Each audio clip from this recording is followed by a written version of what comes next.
Travel back to boyhood in Burgundy. Harvest the grapes of the real Chablis and dine like a true gourmand as Pierre returns to his roots in rural France, this time on Pierre Franey's Cooking in France. Pierre Franey's Cooking in France is made possible by the Grand Marnier Foundation, proud to support public television,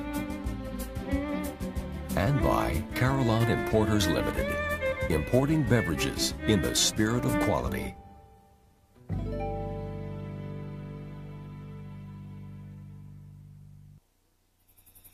The French call Burgundy La France Profonde, deep France, rural and traditional, a place where one rule is uppermost: never sacrifice pleasure for speed. It's a country of farms and lakes, slow canals and virgin forests, magnificent Romanesque churches, and medieval towns. But perhaps this part of Burgundy is best known for the limestone-rich, vine-covered hills around the small village of Chablis. Amazingly, the great wine-growing region of Chablis is found only an hour away from Paris. And just a few miles from the vineyards is another small landmark, the village of Saint-Vin-Mer, Pierre's birthplace. When Pierre and his grandson Nicolas drove into Saint-Vin-Mer, the weather was wet and menacing. Pierre remembered these streets from his childhood 60 years ago, busy with farm traffic, horses pulling loaded wagons, and farmers dragging along their cows. But for Nicolas, the deserted village seemed like one big playground. That's what I used to do when I was a kid here, you know? Can you jump? I used to jump from here. Be careful now. I know how to. You know, huh? Okay. Voilà, bien. I know Merci. how to handle myself. Come on, give me your hand. Hey, Nicolas, come here. Now, you see? This is the mairie. My father was the mayor of the city. He was the mayor for many, many years. As a matter of fact, he's the first one. There's a clock on top there. He's the one who put it in. That was in 1931 or 32. Okay? And you see? This is, I tell you the time. Just down the street is the home where Pierre grew up. This used to be a cousin here. Bonjour, she's not there anymore. Where were you born? I'll show you at my house where I was born.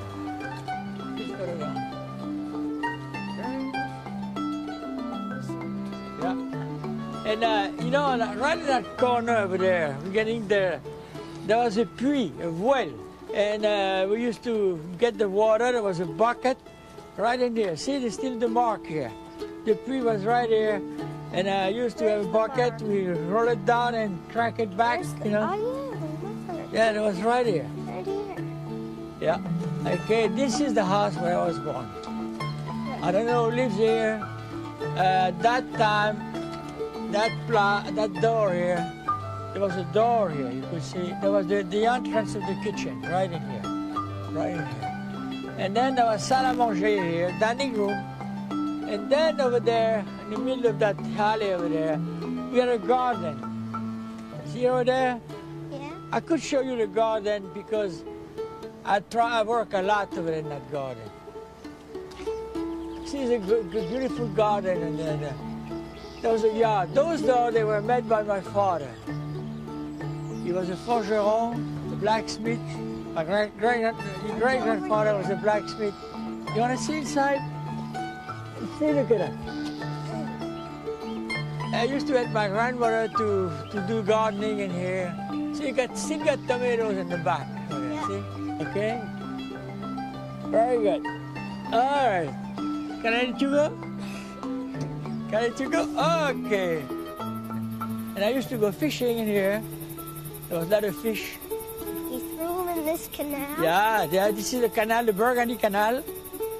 Yes. And we used to go fish, sit on the side here, and it's very deep in the center. Alligators. Pierre's grandmother used to be the local lockkeeper on the canal. The latest lockkeeper had time to let Nicolas take a turn. Nowadays, only an occasional pleasure boat passes, whereas during Pierre's youth, barges went by regularly to and from Paris. 6 miles from the canal is the medieval town of Tonnerre. vibrant and active compared to Saint-Vin-Mer. Growing up, Pierre often walked here to fetch everything that Saint-Vin-Mer's single grocery could not provide. To the young farm boy, these streets were the big metropolis. Tonnerre itself is worth a visit for its medieval timbered homes. Overlooking the town is l'Abbaye Saint-Michel, a luxurious hotel rebuilt from the ruins of a 10th century Benedictine abbey. Just as the abbay's medieval walls mingle with the modern steel and glass, Chef Christophe Cusack combines the new and the old.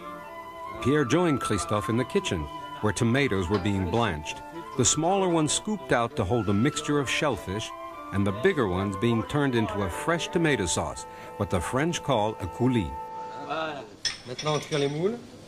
On Now, he's going to cook the mussels. He's got dry Chablis wine, a good Chablis wine. He's going to put about 1 tablespoon, 2 tablespoons. Voilà. Dose. And then Maintenant, on va mettre l'oignon. the onions. The onions, about 1 tablespoon of onions here. On Chopped fait onion. cuire, You bring it to a boil, voilà, une demi-minute cook it a little bit pour retirer l'acidité du vin blanc to remove the acidity of the et wine cuire un peu l'oignon. and cook the onions. Voilà.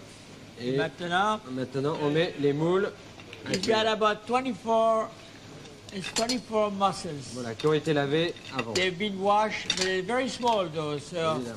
if you're using larger mussels, you have to put less. Un peu de Those are poivre. very tiny. A little bit of freshly ground grated pepper, Et on couvre. and then you cover it. Maintenant, And then les coques. the cock, the lid clamps with nothing at all. Nothing at all in here. Just cover tightly, and this is going to cook very, very quickly. What about the mussels now? Voilà. So that's cooked. See this, they Ça open. devrait être bon. Voilà, they open. And that's it. See, it's very Dès qu'elles quick. sont ouvertes, c'est bon. Took about less than a minute. The mussels are ready. You see, they're nice Elles and sont plump. ouvertes. Again, do not overcook. This is a must. When they soon they open, so you have to put them flat at the bottom of that pan. Don't stack them on top of each other. Otherwise, it takes Ça, longer to les do. coques. You see, they start to open. Ne pas trop les cuire, c'est valable pour tous les You coquillages. cannot overcook them. This is very, very important in saying, Juste ouvert. because they dry up. It's a must. They have to be open. This is why Voilà. if you got to use a pot large enough to put all the in one layer.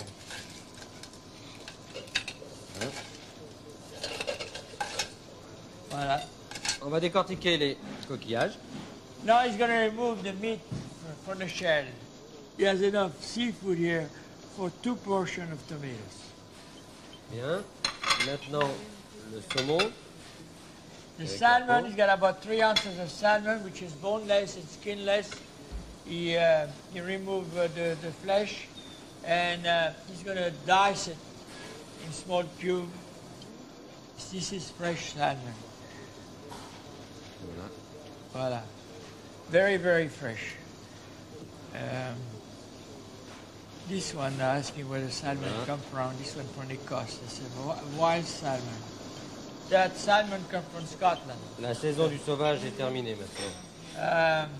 Yes. Now he's going to make the sauce, the vinegar sauce. He's going to show us how to do it.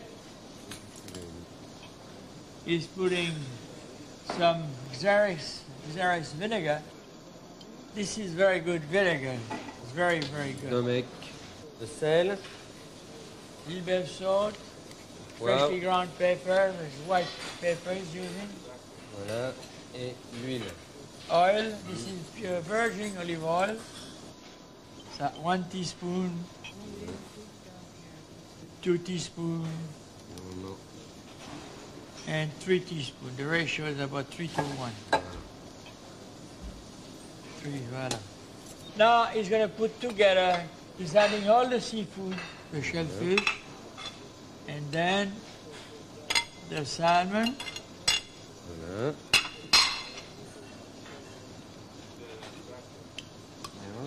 basilic. He's got some chopped fresh basil right here. Put a little bit of it, maybe, you know, 1 tablespoon shredded to give a nice flavor. En même temps, quelques gouttes de condiment. He's adding some lean parent sauce, Worcestershire sauce. Yeah. Few drops. Voilà, 2 fois. About 4 drops. Little Tabasco, oh la la, you're getting American here. Hey la la. 1 goutte. Tabasco from Louisiana. the only place where they make it anyway. 2-3 gouttes. But it's amazing I find Tabasco all over France.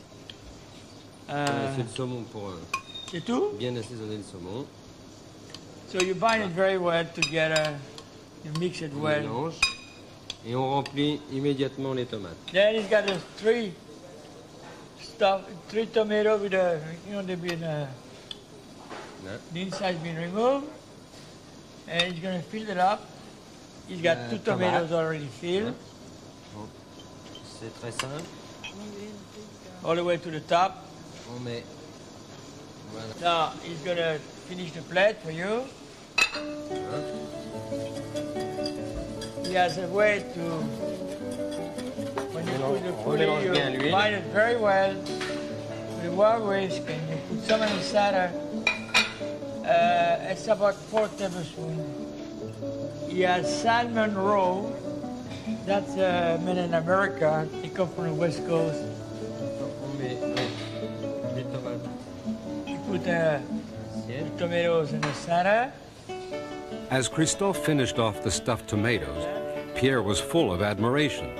Then had lunch with another great cook he admired, Pierre's daughter Claudia. The multi-course meal was as eclectic as the rebuilt abbaye itself. Foie gras with a rhubarb sauce, salmon and monkfish in a dill broth, then duck breast with white radishes, a croustillon of lamb, and one more course, snails and crayfish in a vibrant fresh herb sauce. Not every 6-year-old likes a mouthful of snails. For dessert, there was a chocolate and hazelnut twill and an apple fritter with a licorice sauce. The rolling vineyards of Chablis are only 15 minutes from the restaurant. It was overcast and the fields were wet on the first day of the annual harvest. Here in northern Burgundy, not so far from Paris, the vineyards suffer lower temperatures and poorer overall weather than the wine regions to the south. Pierre met up with one of the big names of Chablis wine, Christian Moreau. When people think about Chablis, they must think about Chablis France. There is no confusion. Not Chablis and Kalamazoo, Michigan. No, it's not a jug wine. You know, the Chablis from France, that's the ones being made in a small village of Chablis. There's only one Chablis in France, right? There's only one. And only white grapes, of course. Yeah, of course. Well, it's very interesting, you know. Pierre left Christian to his work and found refuge in the village of Chablis. Chablis' best restaurant is the Hostellerie des Clos, where the chef, Michel Vigneault, offered Pierre his kitchen. Well, here I am in Chablis. I've been here many, many times, but I never cooked really in Chablis. The last time I cooked it was in 1934 for about 2 months. So I'm back in Chablis. All right, I need about 1 tablespoon of water here.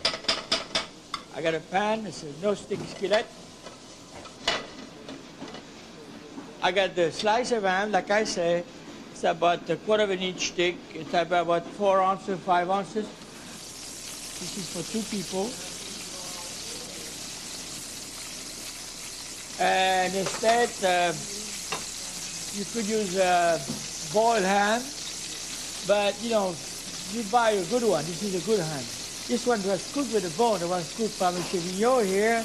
He cured it himself. So the curing of the ham is very important. If you could buy a country ham, that's the best, you know. But that could be boiled. Then you cook it very briefly on each side. I don't want to overcook it because it's going to dry up. Okay. Then I'm going to add a little bit of shallots here. About 2 tablespoons of shallots here. I leave it on the side here.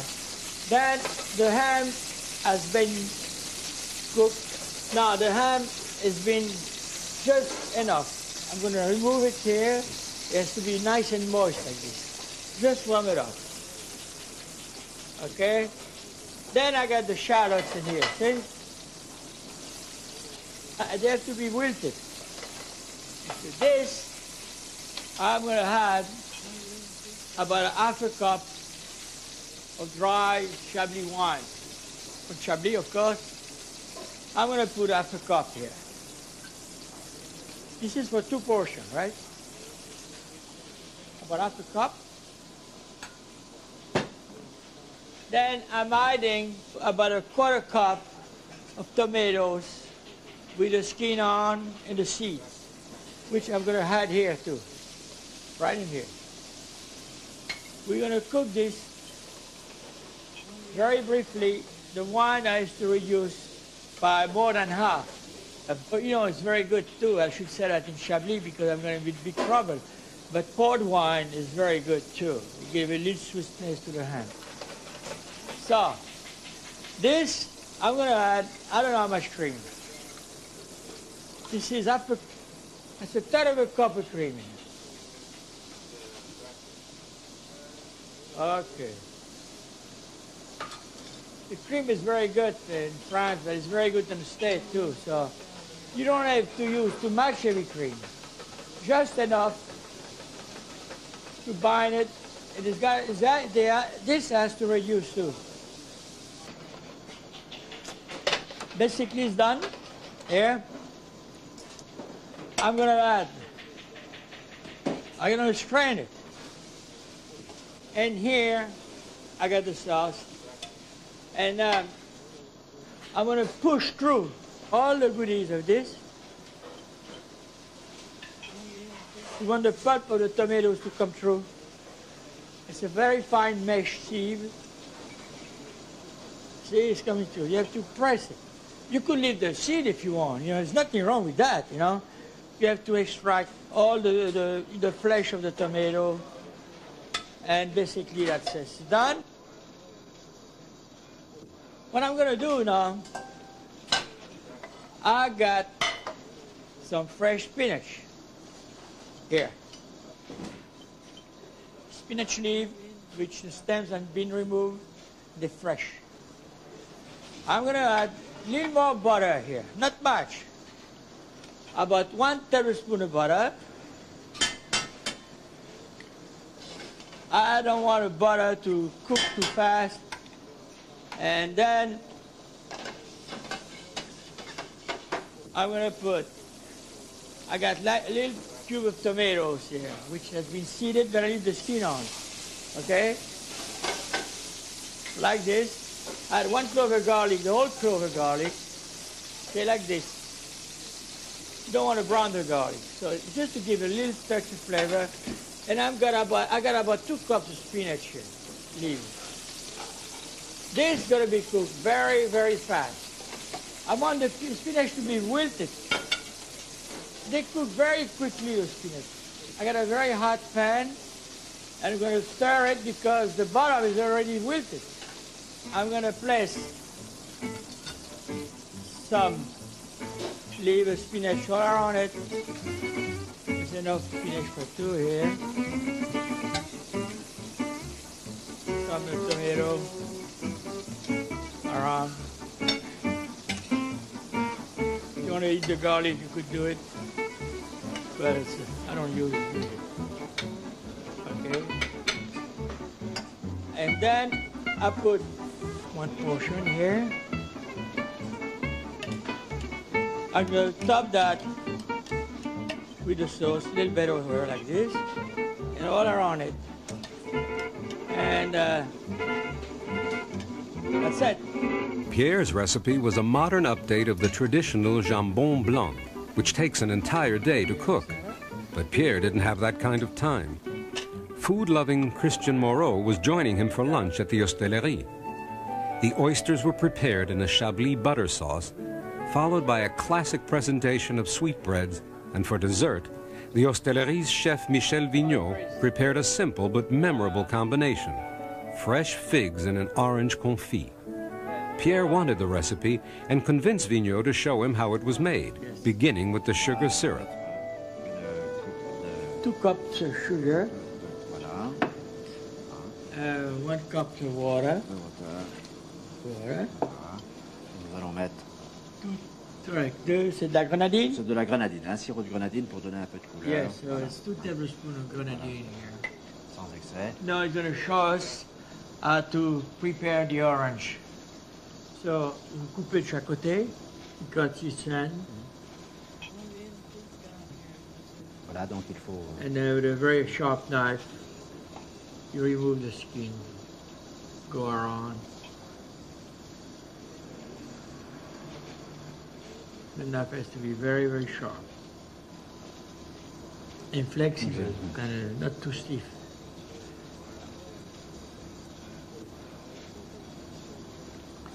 Go the way around, very carefully. And you have to remove most of the white skin. Des oranges qui soient rondes et pas carrées. Well, he's saying that you got to have very nice orange with the juicy, and he said they have to be round. He was kidding.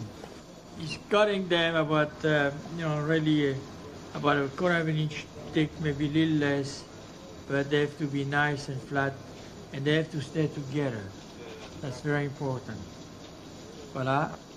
And he's going to show us now, it's very important. Donc là, maintenant, nous allons faire les zestes, pour faire confire les zestes. He's going to make the zest. You have to remove most of the white on the skin. Vous en avez assez, là? Voilà, c'est une décoration qui, bon, ça apporte aussi un certain goût à la salade. And then you slice it in very thin strips. Voilà. Bien fin, très régulier. You know, they have a gadget for that too. Could be done with a stripper. The syrup is ready, and what he's going to do is going to bring that here. So you got to make a ribbon, continuous ribbon.